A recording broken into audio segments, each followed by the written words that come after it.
Welcome back. You're watching Storyboard.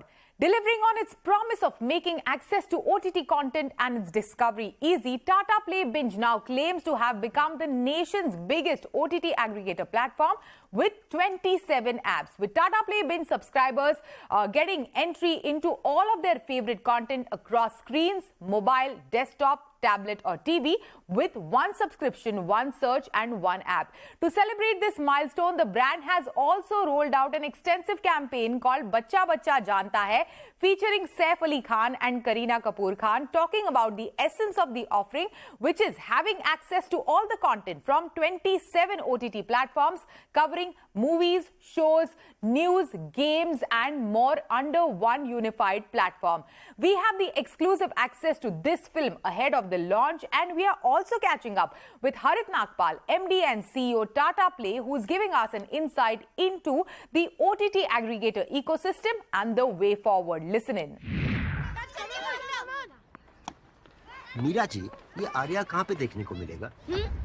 Tata play binge पे देखिए Disney plus Hotstar का आर्या, जी5 की बंदा और सोनी लिव का गुल्लक जैसे शोज और मूवीज सब एक बिंज ऐप पे। मनोज सर, ये तो बच्चा बच्चा जानता है, अब तो पूछना बंद कीजिए।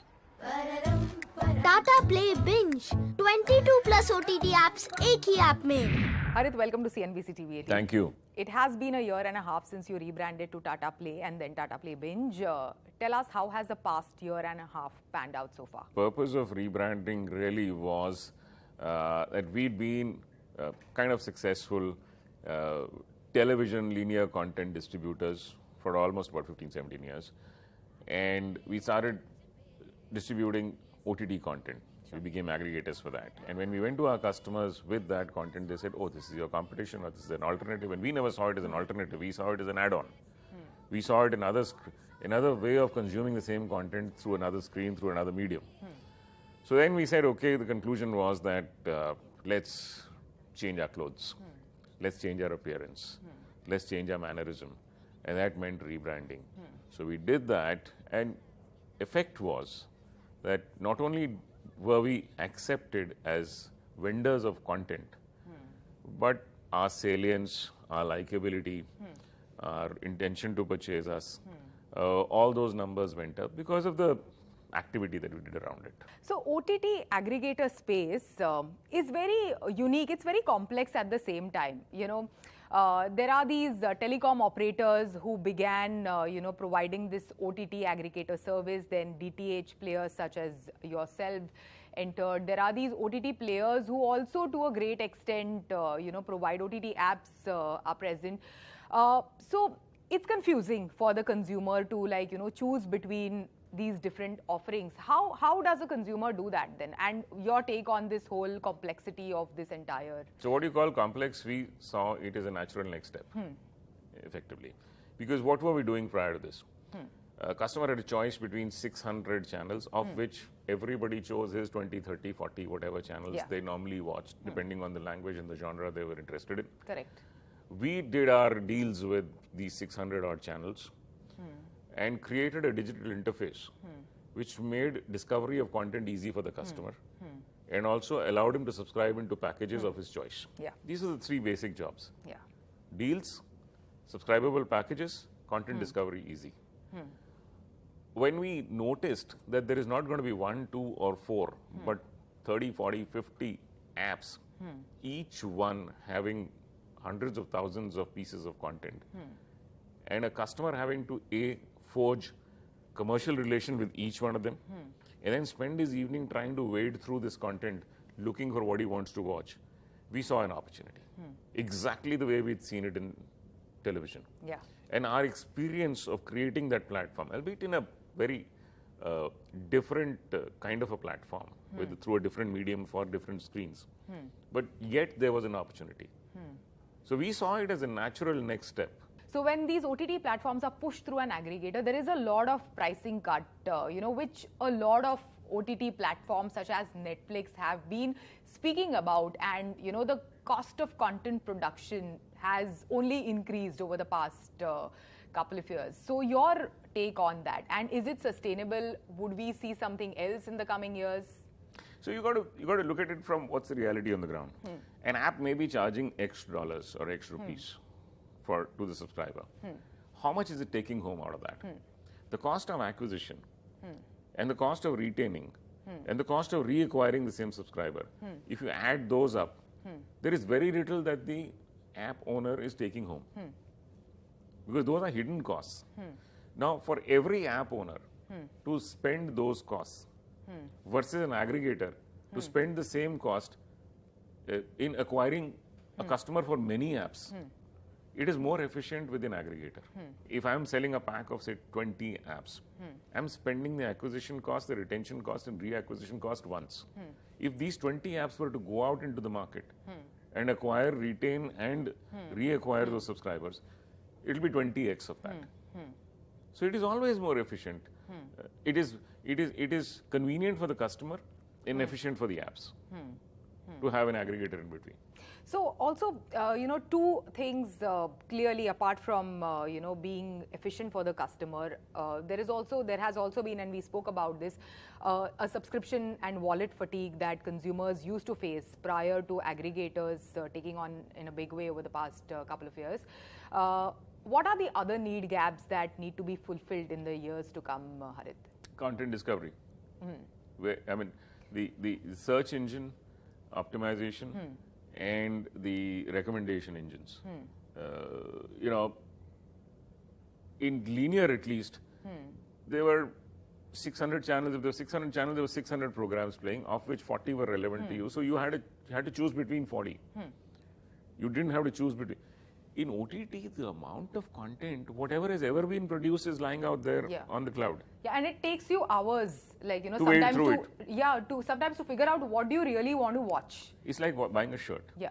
You go to buying a shirt online. It's easier to see it in the store. No, it's very difficult to see in the store because you got to go to 5 stores. Yeah. And then look for a size 40 shirt in stripes at 5 stores, one by one. And then decide that I would like one on the second store and one on the third store and none on the other stores. And then go back to those 2 stores and buy that one shirt here, go through billing. Same thing is happening to content. You wade through 5 apps looking for content of the language that you want to watch in and genre that you watch in. So you go through 1 app, 2nd app, 3rd app, 4th app, and by the time you reach the 5th app, you've forgotten what you liked on the 2nd and the 3rd and the 4th. And then you go back to those and start watching those. Instead, if your language and genre, I give you in one rail from these 5 apps, you could start watching what you wanted to watch in probably 5 seconds of your switching on your device. When you started watching television, when you watched it, you pressed guide, you pressed selected the genre. Sure. So I want to go to entertainment. Selected the language, whether it is Hindi or Telugu or Tamil or whatever. So you selected Hindi. The 10 channels that are showing Hindi entertainment at this point in time are displayed with what they're showing. You select on that, and in about 3 to 5 seconds of your switching on a television, you are watching what you wanted to watch. Correct. Our benchmark was that. A person should be able to get to the content that he wants to watch Faster. in seconds of switching on his device. So your search engine, your recommendations, your aggregation, the entire plan needs to work around that aim. Yeah. So for that, what you need to do is you need to first of all have deals or contracts or aggregations with the most watched apps. It is not that I have 20 apps. I have the 20 top apps which are most watched. So even in television, we used to say, okay, am I covering 99% of the viewership by the channels? I may not have 99% of the channels in the genre. But do the channels that I have cover 99% of viewership, which normally ends at about 50% of the channels. The long tail normally gives you 1% of the viewership. So it is the same principle we used at the aggregation level here. How do you see the OTT aggregator space evolving in the coming months, and what are some of the interesting consumer insights or trends that you have seen that will shape it in the coming months or years? So I hope the OTT aggregator space grows up because we alone cannot grow this category. And the interesting part is that everybody you meet socially tells you that, oh, we only watch OTT. But when you look at the data, yes, there is about, and loosely speaking, because there are various sources of data and none of them is accurate, but you form a picture of what is happening in the country. So apparently there is about 500 million people who are watching OTT content in the country.